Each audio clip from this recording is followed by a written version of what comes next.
ICU में duty करते हैं और ईसीजी से डर लगता है। चलिए आज मैं आपको एक सिंपल ट्रिक बताता हूँ जिससे ईसीजी नॉर्मल और एबनॉर्मल देखना आपके लिए बहुत आसान हो जाएगा। सिंपल सी ट्रिक है, आपको याद रखना है रिक्वेस्ट आर फॉर रेट में याद रखना है आपको 60 से नीचे जा रही है तो ब्रेडिकार्डिया, 100 से ऊपर जा रही है तो टैकीकार्डिया। जैसे आपको ईसीजी एग्जांपल समझाते हैं, जो नॉर्मल ईसीजी है ये टैकीकार्डिया ईसीजी, इसमें आपकी रेट जो है वो 100 से ऊपर जा रही है तो इसको अपन टैकीकार्डिया बोलते हैं। नेक्स्ट है अपना ई फॉर एक्टोपिक, जब नॉर्मल दो क्यूआरएस कॉम्प्लेक्स के बीच में एक एबनॉर्मल क्यूआरएस कॉम्प्लेक्स आता है तो उसको बोलते हैं अपन एक्टोपिक। ईसीजी में आपको एक्टोपिक इस तरीके से दिखाई देगा, ये हो गया आपका एक्टोपिक। नेक्स्ट आता है आपका क्यूआरएस, आपको अगला देखना है QRS complex, QRS complex normal है या नैरोइंग है या वाइड है, ठीक है। तो ये आपका नॉर्मल क्यूआरएस है, ये आपका वाइड क्यूआरएस है। नेक्स्ट आता है आपका एसटी सेगमेंट।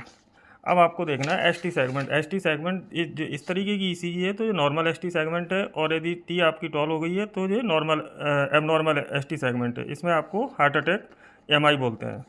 अब आपका नेक्स्ट आता है टी वेव में आपको टी देखनी है कि टी आपकी नॉर्मल है एबनॉर्मल है। ये नॉर्मल टी वेव होती है, जो हाइपर कैलेमिया है, इस तरीके की टी वेव हो जाती है। बस ये आपको ट्रिक याद रखनी है, आपको ईसीजी देखना आ जाएगा। Thank you.